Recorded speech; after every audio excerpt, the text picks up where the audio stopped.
Hi,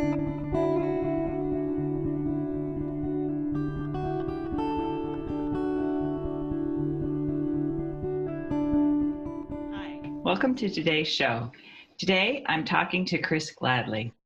Criss is a speaker and a consultant. She works with both individuals and companies. And I'm going to let Criss tell you a little bit about what she does because she works at a deep level with connection. So welcome, Criss. I'm so happy to have you. Thank you for having me, Jan. I appreciate it. Yes, I do. I work with individuals and teams, and what I specialize in is positive human relationships. So I work with people, helping them improve self-awareness and then social and emotional intelligence to better understand how they are having barriers to connection with, either understanding themselves or how they're relating to other people so they can overcome those barriers and connect better. So I teach them more about remembering. I work a lot with companies, but it's in helping them remember that they're human beings first, not just employees, and how the human machine works. All those words automatically get me very enthusiastic. Human machine, Yeah. There's so much just in those two words. Yes. Yeah, I think that we get very caught up in the idea that we're all, the joke is, everyone's a special snowflake or everyone's a unicorn, and we are, but there are some basic commonalities in the way all human brains function, all human brains fire, and there is some machinery to the magic that makes us unique people. And sometimes when you can understand how that works, it takes the personal insult or threat out of behavior of other people, and you realize oh, they're not doing this because they're just this terrible person. It's because this part of their brain got activated. And if I can say something that deactivates, I can get them back to being person to person instead of, reaction to reaction. And I think it empowers people a lot to understand how they work, in a neuroscience way, and then how you relate that to actual meaningful connection with people in the human to human space. So it's fascinating to me too. I get excited talking about it. I want to talk a little bit later about the details of how you work. Mm-hmm. Right now, I'm curious about, because this is a show about lives of purpose, Mm-hmm. I'm curious to know if you always knew this was what you wanted to do. I didn't know it in a formal way because when I was growing up I didn't have any examples of this type of work. When I grew up, it was like, you be a doctor, you're a teacher. I knew that there were psychologists out there, but that to me was more about people who are having deep, deep problems, and that wasn't it. But I have always been obsessed about why human beings do what they do. And, all the way back into my early teens was researching myself, just actively studying, how people's brains work and how people's behaviors, back then it was mostly from psychology, neuroscience. The field of neuroscience wasn't even really a thing yet. So I think the career path I probably would have taken degree-wise would have been very different if this was out there. So I didn't know that I was pursuing it formally, but it was something that I look back and can see that common thread through almost all of my interactions, all of my behaviors. Every job I had, I was the person that people would come to either find the right words to get them out of a situation or make them look good. I would work in a nonprofit and the executive director would have me write her speeches, even though I was 23, because I've just always had an ability to articulate well. But then I also had the sense of understanding what other people needed to hear and what they needed to have happen in order to even hear what you have to say in the first place. And I was always paying attention to not just what I wanted, but what did other people need in the space to connect. So I kind of was cultivating a skill set that I didn't know there was a career I could build around. And then, as I progressed through, I actually kind of got into this through marketing and, PR. I was kind of in that world, and I was like helping people sell themselves, but I wasn't concerned about them selling a thing. I cared about them connecting. And then I realized, wait, I need to not be on the external side of sales. I need to be on the internal side of team connection and in leadership development and people relating on the human level. And then I kind of found like, oh, there is this whole career I can have. But it was a journey to find out that there was a specific career I could have in it. That took me quite a bit to find. It sounds though that you created the career. Yeah, I did. Mm-hmm. Yeah, most of my career, actually, from when I was very young, I've always been doing my own thing. I remember when I was 19 and graduated high school, and my mother was in banking. My dad was an accountant. So like money management was very important in my family. And my mother raised me very much to understand the absolute importance of a woman having economic independence. So when I was in my 19, 20 years old, I decided that I was going to lead a workshop on teaching other teen girls how to manage money well. I had no experience, had no idea what I was doing. I just intuitively had the instincts on how to research it, how to write a curriculum, knew that I needed money and backing, and went and presented myself to the YCA, which was the Women's YMCA, the American Association of University Women. I went and pitched myself to them. They were like, who is this kid? It was like so ambitious and just like, I want to teach this thing. And they're like, here's the money, here's a location. And I created the title Independent Program Facilitator is the title that I gave myself. And it was like the first self-career, my first step, I guess, in self-employment and being a consultant. I just didn't know that's what I was doing. And I did the same thing. I went and taught classes when I was 20 years old. I taught literature classes and in the community college. And I went and did all of these things just because I loved the subjects. And I've had, a few traditional jobs here or there, but even within those jobs, I was always creating a program that wasn't there before, or rewriting the curriculum at this place. And there was always this place of recreating or entirely creating brand new what my distinct role was at every place that I ever worked, basically. Yeah. It's interesting, as we're talking, you're at this point where you're doing a lot of speaking globally, actually, which we'll talk about. And we're talking about all the positive angles of the trailblazing that you've done since a girl and all that. But it also strikes me that as we go through trailblazing, there's those points where, did you ever feel like, wait a minute, nobody gets this? Doesn't anybody see what I'm trying to say here? Yes, I, at a very young age, felt like, we all as a teens or whatever feel odd kid out, but it wasn't like not fitting in a peer group. Like I had, I fit in fine. I had plenty of friends. It was never that, but it was understanding that I see the world at a depth that other people don't. Like I distinctly remember, I think it was 8th grade, which is the age my daughter is now. And it was in a history class and they were teaching us about the civil rights movement. And I sat in the front row and they were showing us videos of, the lunch counter sit-ins and them fire hosing protesters and sicking dogs on them. And I am like hysterical just seeing this atrocity, because I could relate. I could look at it and go, recognize the humanity of someone, even if they were, decades past me, and think, how would I feel? And I remember turning around to the classroom thinking, everybody's got to be destroyed.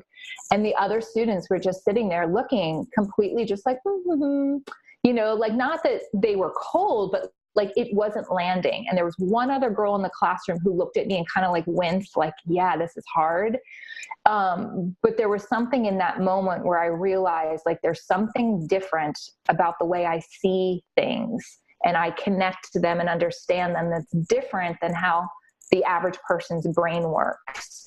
And so there was always this space of, I would see that in every situation. I could see when somebody was getting hurt faster than other people could. I could see when somebody was excited before someone else could. And so there was always an odd loneliness. And also there's I think a seriousness that comes with me because I can see people's emotions and feel them and understand the context and the, like the machinery again of like the psychology of what's happening. And my brain just does all these connections very quickly when other people are just like, oh, were they upset?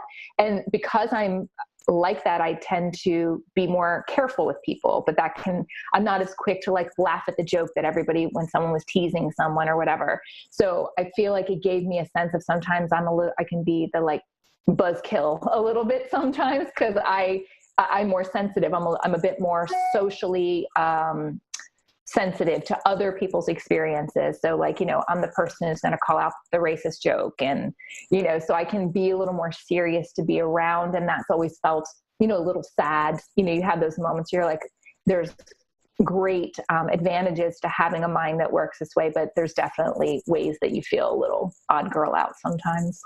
Mm-hmm. The word that comes to me, I'm focused on words since we started our conversation, is a sense of responsibility. Yes. Did you feel that? I did. It's interesting. I had a friend a few years ago, a guy that I was friends with, who he was like the quintessential Peter Pan, right? Like he just wanted no responsibility. He had this like super cool, fun, like extreme sports job, and, travels the world. And, him and I were such an unlikely friendship because we were polar opposites. And I remember him talking about like, he didn't want kids and he didn't want to be responsible for anybody.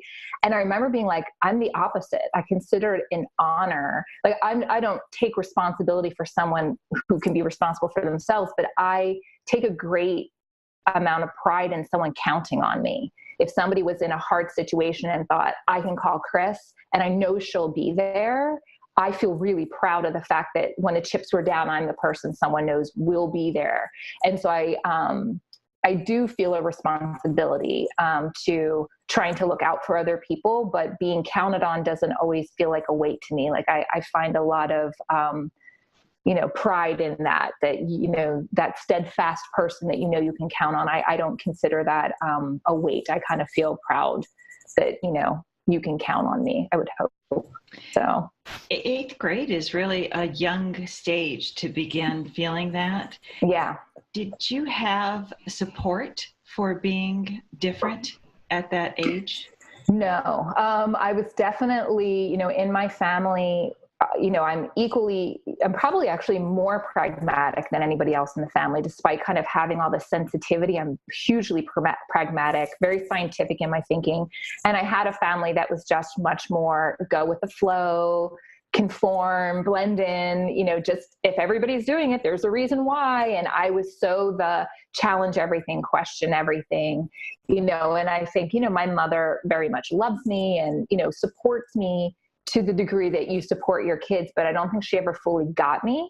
And, I definitely know that there were moments when she was like, do you have to speak up about everything? Like, can't you just let it go? And because she's, more of a, make a good impression, as where I would be like, that person just said whatever, like, that's not okay. And I would, at a very young age be this, I think they admired that I spoke up, but I was definitely the odd, like hippie out in my family of like bankers and, just focus on this one thing. And I'd be like, let's talk about it in depth. And they weren't as into that. So yeah, I found my own tribe of people though. I found other adult role models, who saw that. I mean, especially when I got to college, college is such a great place. In high school, they're just telling you to, do what you're told. But when I got to college, I found some amazing professors who really encouraged my thinking. And I actually really thought I was very unintelligent until I got, not unintelligent, but bad at school. I graduated in like the lowest fifth of my high school class.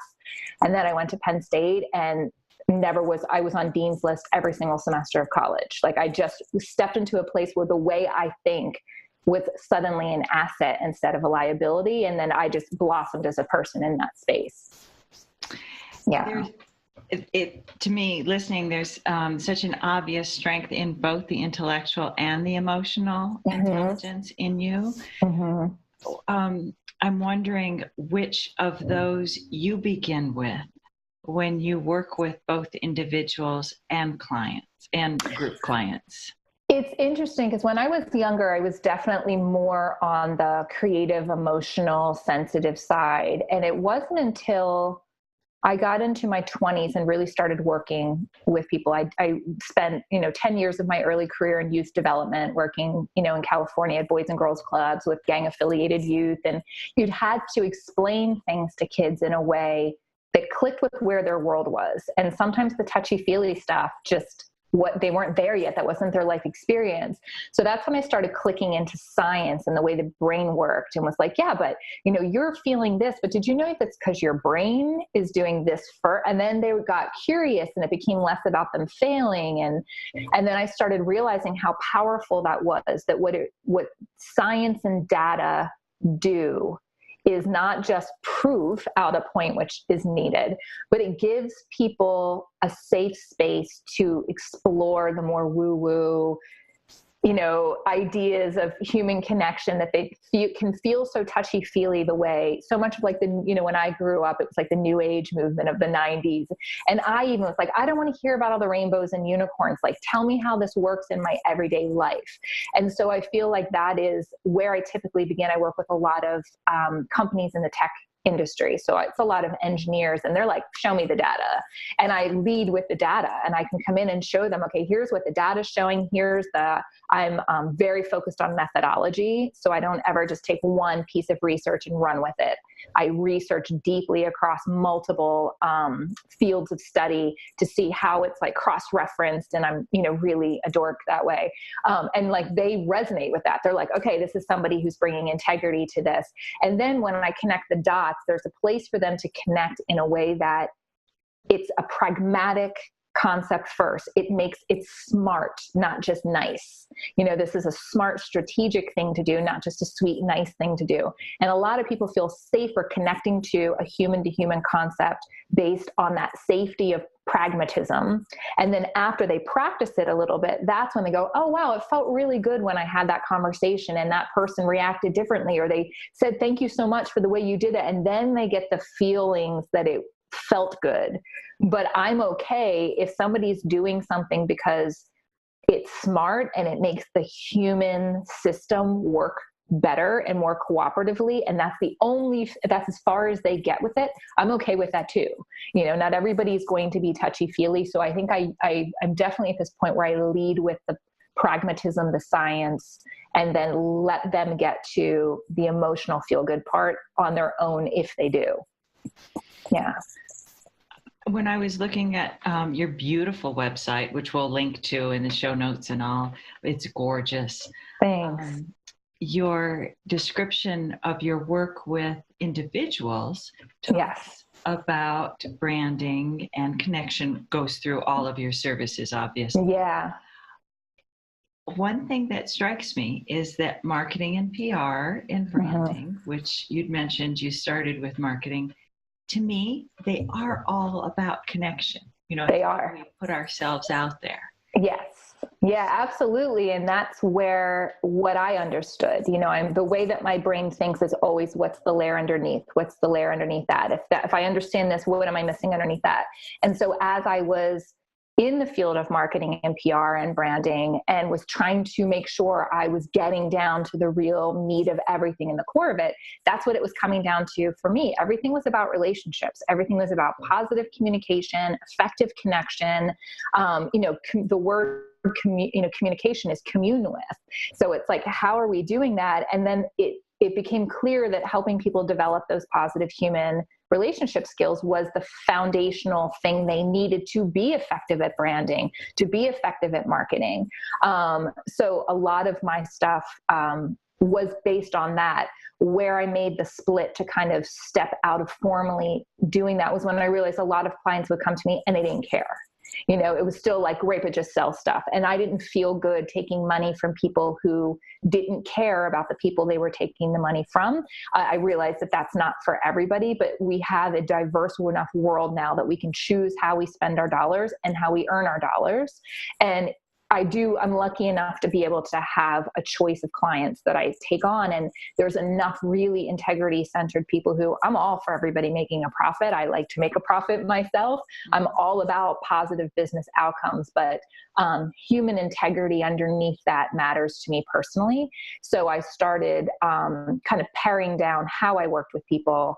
And so I do actually still do some personal branding work, but it's kind of at a more internal level. So I work less with people who are online entrepreneurs with a thing to sell, and work now more with leaders. So I work with a lot of high-level leaders who are peaking at the top of their, 20, 30-year industry career, are now looking at what's their next step when they step out of their president, or VP or CEO position, or, whatever. And that they now want to start putting themselves out there and sharing the wisdom that they gained. How do they go in and harness their stories and figure out where there's value for other people, how to separate ego from teacher and all of that work. And those are that's the personal branding, but with people who are deeply mission driven versus just, I have an online product I'm trying to sell. I don't tend to work with those types of clients anymore. So that I was able to find the line of who really had something that they cared about putting out there, not just a product that they were selling. And that was the line for me of where I could still feel good about that work. And you mentioned that communications was what your clients really needed. Yeah, I mean, most people would come to me for copywriting. I would get a ton of copywriting gigs, press releases, writing web content, that kind of thing. And then I would take them through this intensive that I created to help mine their stories so that I could write the web copy.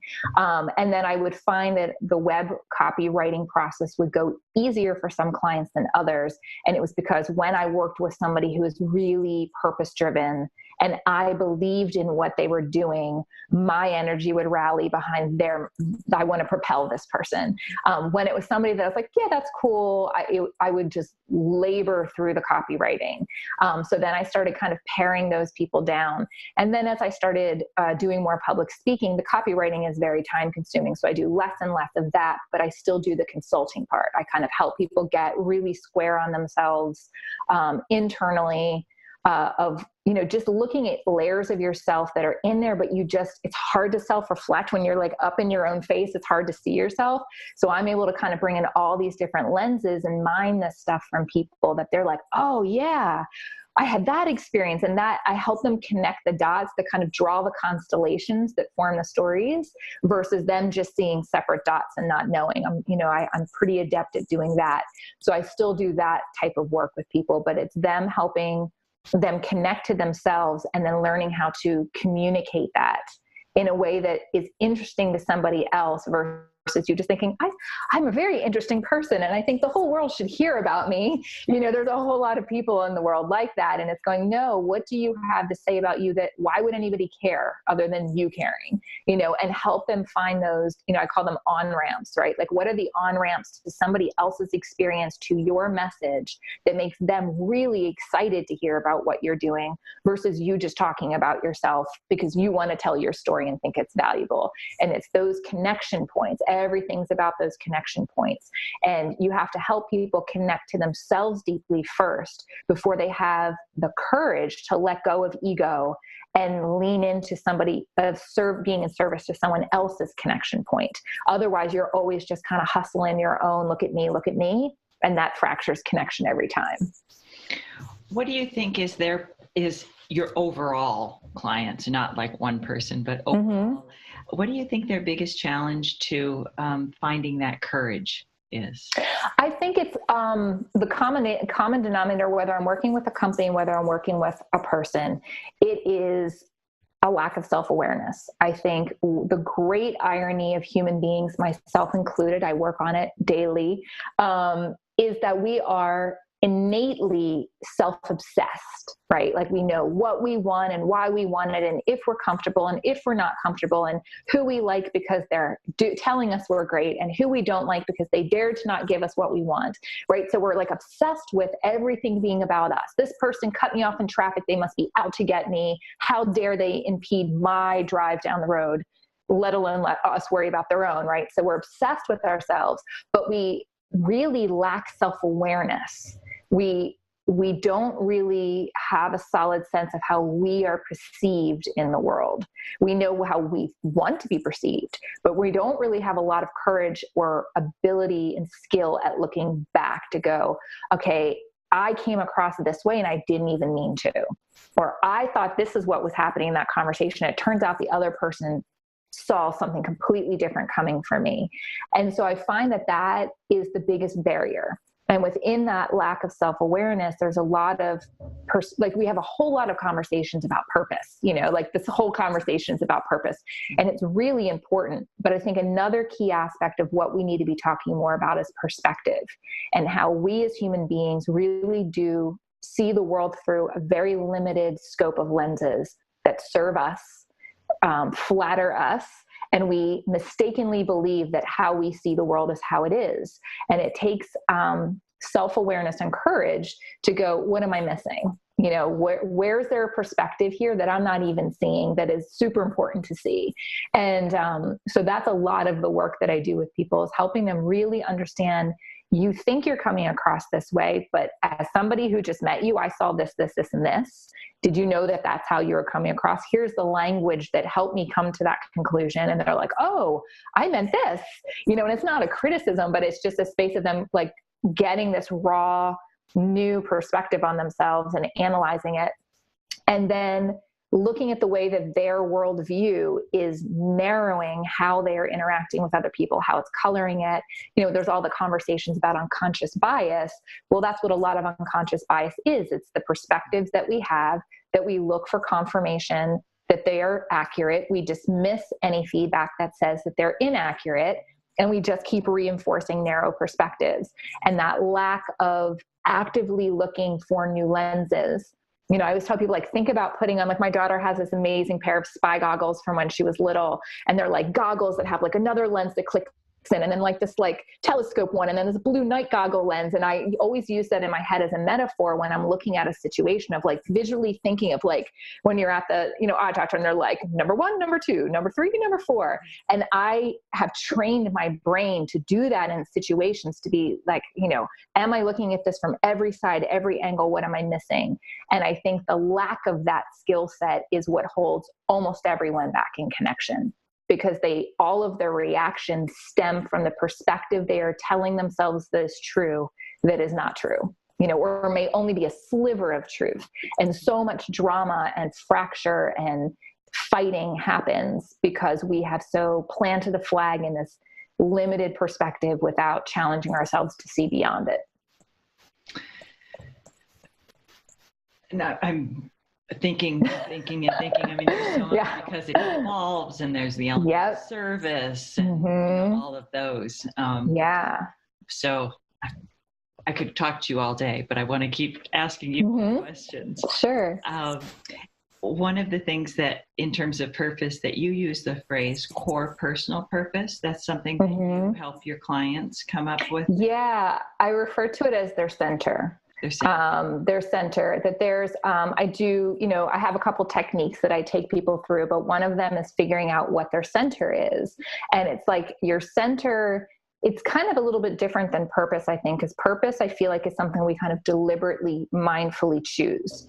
Your center is usually something you realize in retrospect of oh, wait, all of my life I've been doing this thing and I didn't realize it. But yes, I can see it connecting through all of my behavior. So whether it's something that shows up in every job you've had, in every friendship you've had, in every community thing you've ever done. And it's this thing that you feel kind of driven to almost fix or protect, usually because it's from a space of something that you either had kind of taken from you, or saw taken from somebody, or saw some type of fracture happen, usually when we're young. You see some injustice in the world or whatever, and you, without even realizing it, become its champion, and you start to, it's that pet peeve in the world of that injustice that gets you the most mad, and that thing that you try to stand up for other people around, even when you didn't realize that's what was driving it.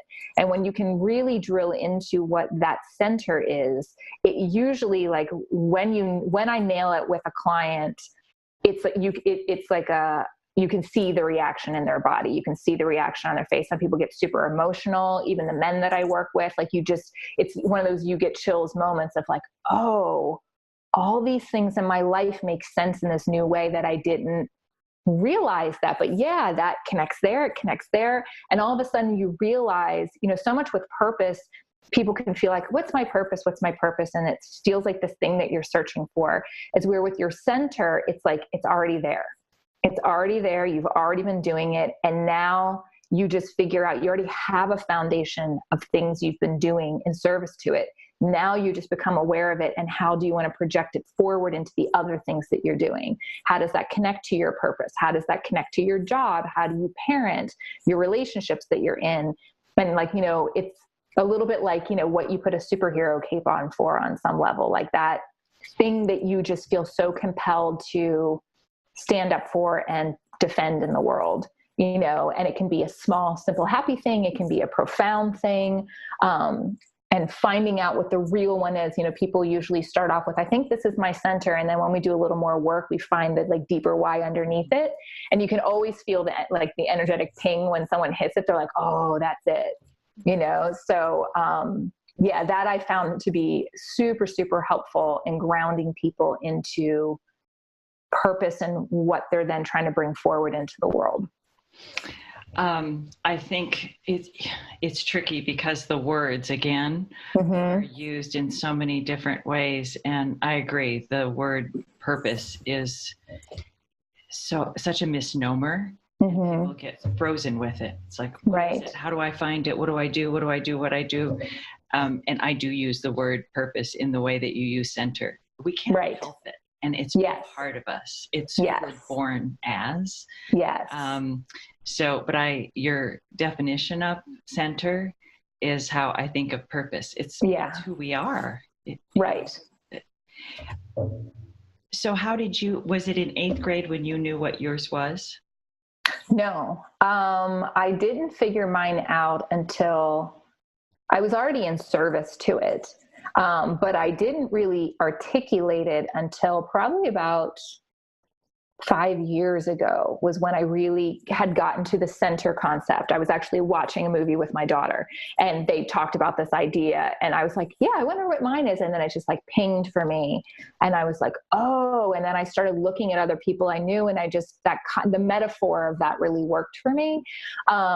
And then I was able to articulate it and had that same hindsight look of like, oh, I've been doing that. That was me in junior high. That was me when I was babysitting. That was me when I was 21. That was me in this job, in that situation, positive and negative situations. It's just, I could see this thread of me. And then once I understood it, I could start mining it and going, okay, how do I actively bring that into my work? How do I make sure I bring that into my parenting, into my, my marriage and all of those types of things. And I just started being much more deliberate about it. But yeah, it was there. The seeds of it kind of happened when I was in my younger years. And then it kind of grew from, my, I guess like everybody's got that like injustice that happens to you when you're little. And then mine grew from that. And then now I, live into that every day. And you use the phrase articulate it, and that's exactly how I phrase it as well. That's where I find the power is. Once we can articulate it, we can own it, is how I think of it. Yes. Until we can put something tangible to it, it feels amorphous. We know it because it's part of us. Right. Articulating it gives us the ability to fully engage and own it. Yeah. And I think, as a writer and, words are so important to me, but the power of them, every word has its literal definition. It has its social connotation. And it also kind of has like that energetic vibe of what it means to you, so there's words that you can say that, aren't even big words, but, it could be like an insult someone gives. It's not even a bad one, but just like, oh, I hate that word, And I think when you're able to find the word that it really, or the phrase that it just really resonates, not just literally, but it just feels right. I feel like that gives you, it just becomes kind of like this force that starts pulling you forward. It just builds all this energy around it. It's becomes kind of like your North Star on some level. It becomes really easy to steer by it because it's just such a clear phrase. And I feel like we have that. I mean, there's the whole field of social linguistics of understanding the words we use in society and the stories and norms that those words create. And when you change the phrasing, you change the way the entire society relates to that thing for positive or negative. And I feel like that with all words. And so, yeah, finding the exact right phrase makes a huge difference in how well you will really be steered by that purpose. In a reverse humor, I'm thinking it's enough to make some people not ever want to speak again because words are so important. Yeah, it's true. It is. It's so funny because, people say all the time,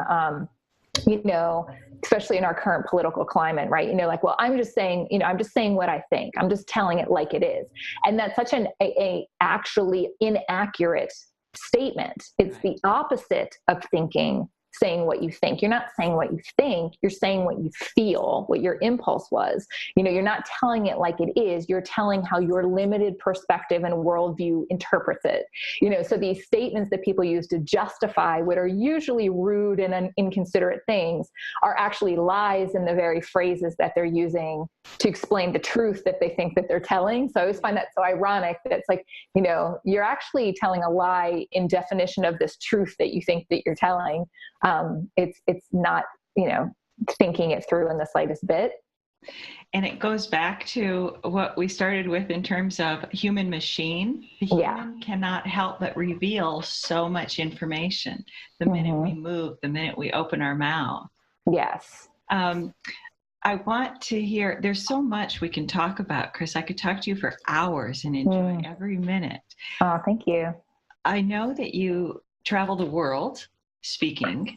Well, at this point, I travel to Australia. I'm still conquering the world, but Australia, I spend, my time in the US and Australia speaking. Mm-hmm. And how do you find your clients? You said you work mostly with tech, but is there a way that you reach out to your clients or that they find you specifically?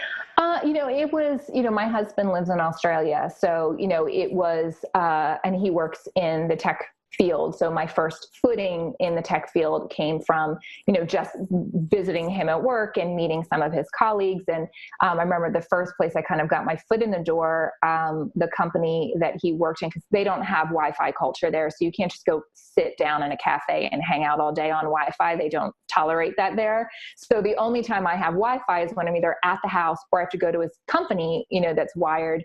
So the one company that he was at, I went in and they let me sit in their staff lunchroom and I would work. And then people would come up and chat with me. And then we would just start talking about, well, what do you do? And I would tell them. And, this first time I was there, this line ended up forming. I was talking to one person and then someone else came in the kitchen and overheard it and came in to join the conversation. And then they had a question. And then someone else came in. And then my husband came walking and was like, what are you holding office hours? Like, what is this? And I had this line of 4 people waiting to have this conversation. And one of the women that worked there said, oh, we have this, event coming up, this Women in Tech event, you should come speak, exactly what you're talking about. Nobody is talking about that. So they invited me to come in and speak. And then from that, I started making my own connections with, through Women in Tech and then them connecting me to their companies. And just slowly, as I'm spending more time part-time living in Australia, just building my own network. But it's been great. I mean, so many of the issues that everybody's facing are the same. People are still struggling with the same things, the same issues. The culture is slightly different in, Americans are just so open. We share everything in 5 minutes of meeting. It's like, here's my life story. In Australia, they're a little more buttoned down, super personal, super nice, but not as open. So it's finding that balance when I'm telling stories and how to connect. So again, that pragmatic approach works really well there. They're like, give us the data. And I always make sure that my data is Australia based, not just American based. And, and then of course, most of them are engineers. So they have that mind too. But they onboard to the ideas as well. It's still human beings being human beings. And so I find I really enjoy the working in the community there as much as I do here. You mentioned, and you do work, you live in Orlando. I don't think you mentioned that earlier. Yeah, I live currently in Orlando, and then, but a lot of my clients are in California and some of the other states. And, I used to live in California, so I have still a lot of contacts out there. So keep my foot in the West Coast too. Which I live on the West Coast. So even though I have clients everywhere, I appreciate that you stay on the West Coast as well. Yes. And you mentioned your daughter, and I personally know that she is quite a take charge, exceptional young woman. Yes. Did you see those seeds in her from a very young age, or I'd love to hear how that evolved? Yeah, it's interesting because so much of my work in the world really, I mean, I was already doing a lot of it, but so much of it, she's 13 going on 14 and next month. And so much of what I did really came into crisper focus when my daughter was born. I waited a long time to have her, and I was very deliberate in becoming a mother, and was very deliberate in the type of mother that I wanted to be, and just really knew, like, if I'm going to do this once, I want to be as present and all in as I can be. And, I wanted to have a daughter, not to make her into anything, but just wanted to create as much space for her to explore who she was, and wanted to, she isn't really so much take charge. She's like kind of, all energy and fire and adventure and like, so smart, whip smart and super creative. But she's also super sweet, so it's this balance between teaching her how to take charge and stand up for herself while still holding on to compassion and empathy, and trying to teach her some of those more nuanced social skills that I developed, because they're so important in getting where you want to in life, but also being a caretaker of others. So I very much raised her with the ethic of, this is how our family rolls. This is how we show up. We stand up, we speak out, we defend others. You see someone being bullied at school, I expect you to be the first kid there defending them, like that, those type of ethics I've raised her with since she was a toddler. Now as a young woman, she's learning how to step away from me and start doing that stuff on her own. But it was very deliberate. It was a balance of the two. I didn't just want this super scrappy, spunky, strong girl who lacked compassion and lacked, care for other people. And so finding the balance of, I teach her those same ethics. Like I used to say all the time, like, you're the most amazing person in the world to me, to me, but you are not the only story unfolding on the planet, and that like somebody else's bad day is more important to them than your excitement right now, or somebody else's mom thinks that they're the most important person in the world. So we need to respect that, some moments are going to be all about you, and some moments aren't going to be about you at all. And you need to show up in both of them with your heart and your mind and everything, and be there to give. And so I've trying to raise her to have that balance of showing up for herself while showing up for others just as much. Yeah. From what I've seen, and I don't know her individually and personally, but I've been enjoying her second and third hand, and she appears exceptional. Yeah, she's a great kid. I always say, though, I definitely give myself credit. I'm a good mom. I will give myself that credit. I put a lot of conscious effort into being a good mom, but I also super lucked out. I got a good one. She's very agreeable, very vivacious. From the minute she was born, she was just like, I'm here. And what can we do now? And she's just excited about everything. And I'm lucky. Like my daughter and I get along really well, like human being to human being. We would pick each other to be friends with. And I know not every parent has that. Some of us get kids and they can be, they kind of butt heads with us, and it's not any fault of the child or the parent. Just some personalities clash. And I understand that can be so much more challenging. So I always want to, own what I've done right as a parent, but not get smug about like, well, I've raised this one child really well, so I'm a master parent. It's like parenting is really hard. And anybody who's really plugging into that with deliberate effort, I so admire. And I'm, grateful every day that I got a kid that I like as much as I love. I got a good one. So I lucked out. People are like, do you want more? I'm like, I got it right the first time. I'm not even tempting fate. I'm just going to stick with this one. Yeah. I hear a lot of gratitude with that. Yeah. Yes. A lot of gratitude for her. Mm-hmm. How do you relax? We talked a lot about work and all the really powerful things in life, which I get excited about as well. But tell me how you relax. That one is trickier for me with a mind like mine that is analyzing at deep levels from multiple perspectives kind of all day, every day. Getting out of my head is incredibly challenging for me. So my daughter helps a lot. She is definitely a more lighthearted person than I am. So she is just fun to be around and can kind of break me out of like, okay, mom, let's not overanalyze everything and say we did, like, let's just watch a funny movie. And so it's just, she brings me back down to that. I think definitely knowing when to step away from stimulation is important for me. Like sometimes I have to turn off everything. I can't, I'd be in a book or online and it's just intake. And I've learned that I have to, there's even sometimes my daughter makes fun of me, like that I will just lay on the sofa and we have a really beautiful view out our backyard. So I'll face that way and do nothing. And she's like, so you're just going to lay there and look at the ceiling? I'm like, yes, I am. Like I have to shut off all intake for a bit. And then once I do that for a few minutes, we're like, let's go for a walk or let's listen to some music. And, usually music and a little fresh air brings me down, calms me down, brings me perspective again that, things aren't as serious as I'm taking them. That can usually, relax me fast.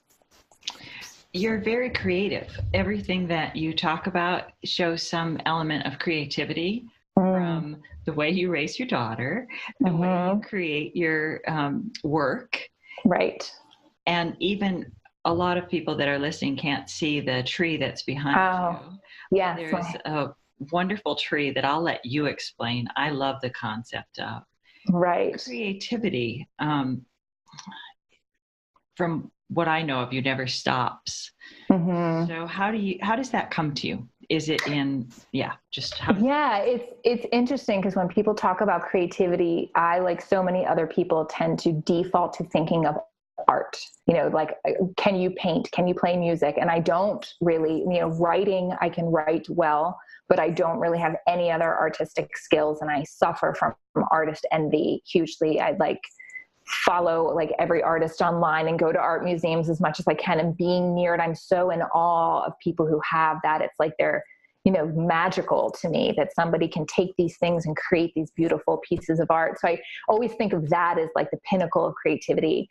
But I think, in the world, what creativity really is just imagining a new way to do something that is different than how you have it.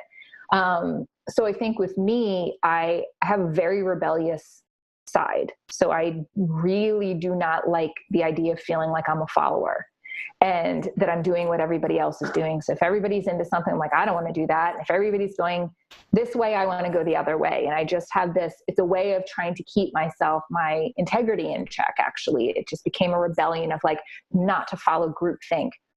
But, so there's that. There's always this side of me going well, if everybody's going to go do that, what could I do? And switch things. But also it was, especially with my daughter, I wanted to be able to create as much magic for her, real moments that would resonate and have meaning and memory for her. But when her father and I first separated, and that was, 7-8 years ago, when I first went out on my own, I had no money. I was just the whole broke single mom thing. I was it. And I had to get really, really resourceful because I was not going to compromise on my child's childhood. There was no, she is going to have a childhood that is magical and it's happening. And how am I going to pull this off if I don't have money to throw at it? And it was honestly one of the things I am most grateful for. I feel like it has shaped me as a person. There was probably, solid 4 years, when I was first growing my business. And, because you're in marketing and PR, you can't show, it's marketing and PR. You're supposed to look like you're successful, even if you're just getting started. And so I had to learn and get really creative on how do I externally look like I'm further along than I am, because my skill set was there. I just didn't have the portfolio behind me yet. So how do I put that out?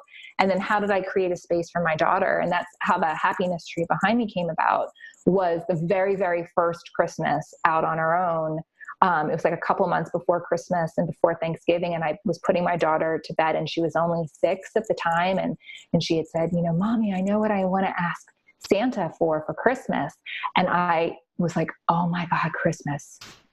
Oh my, and I was like, okay, honey. And, kissed her and put her to bed and went out in the family room and just started bawling and was just like, how am I going to afford Christmas? I was barely, just eating when she wasn't. I would save all the money for the weeks she was with me.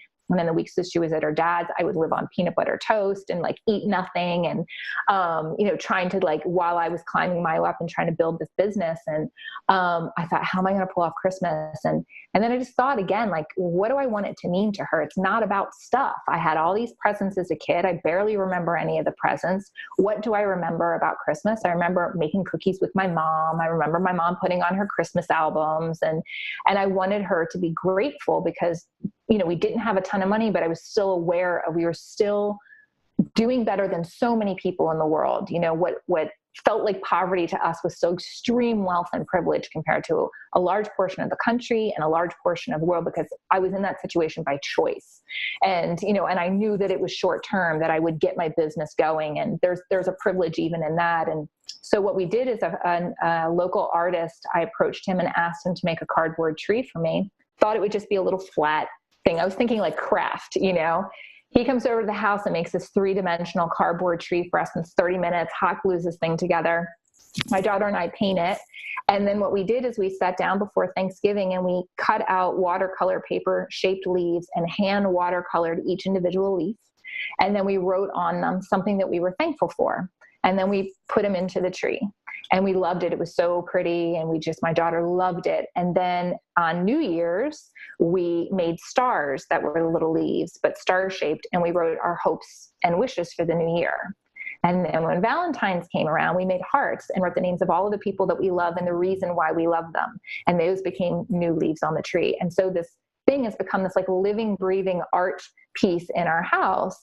And that was, 7-8 years ago. We still have the tree. It's moved to 3 different houses.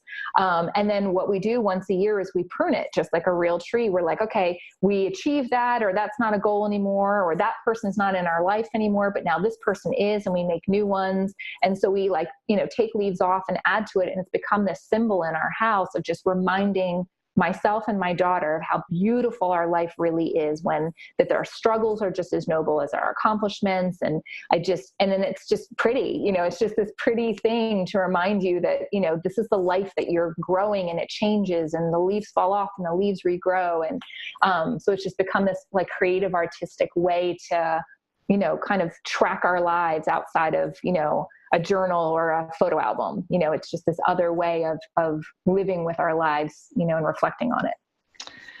Well, it might be creative and artistic, and it is all that. It's also, I think, very inspirational. It touched me from the first you mentioned it to me. Yeah. And I think of it often. It's lovely. Thank you. Yeah, we're very attached to it. Each time we've moved, I'll ask my daughter, like, are we ready to let go of the tree yet? And she's like, no. And then she's like, what am I going to do when I go to college? Like, are you keeping the tree or am I keeping the tree? And, and I hope it becomes something that she uses later in life, if she chooses to have children or even just in her own life, to have that mindset that you set goals, you remember the people who you love, you take, and some of the things that we're thankful for, making mistakes, or, the fight we had that made us realize that a friend wasn't really a friend, and, those types of things as well. So she's learning to be grateful for all of her life, not just the good, shiny, fun things, which I feel like is important. The big lessons. Yeah. Mm-hmm. That's lovely. Yeah, thank you. So as we are sadly coming to the end of our time together for now, is there anything that you'd like to share that I haven't asked you?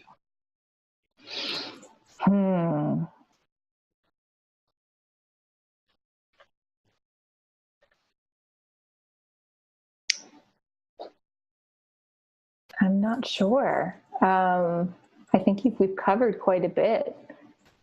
I think the only thing you didn't ask me was what my center was. Would you like to share? I'd love to. Yeah. So my center is protecting innocence. Ah. And then I realized the protecting innocence shows up a couple different ways, the way it shows up in my work. First of all, it is literally like little social justice warriors stand up to injustice and protect women, children, marginalized people, anybody that's getting kicked around. My instinct is to show up and defend. I definitely have that side of it. Another piece of it, I think, because I was always more serious, where other people, are more reluctant to share the hard things that happen in their life with you.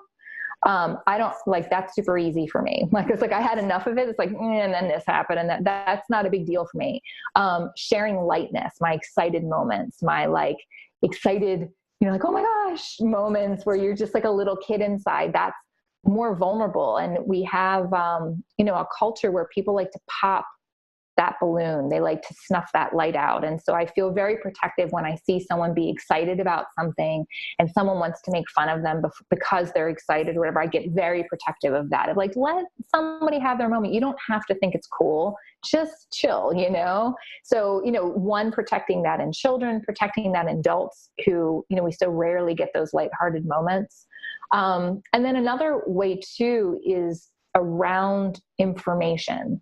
One of the things that I learned when I was in college, for a while, I wanted to be a professor. And so I was on this track of I was going to be like an English professor or whatever. And I started running in the circles of professors, and that power of language, I can speak the academic speak and drop the jargon and know the vernacular, and I can speak in that world. But I started realizing that vocabulary was not a bridge, it was a barrier. And it's language that gets pulled out that excludes people from the conversation and worse, the information.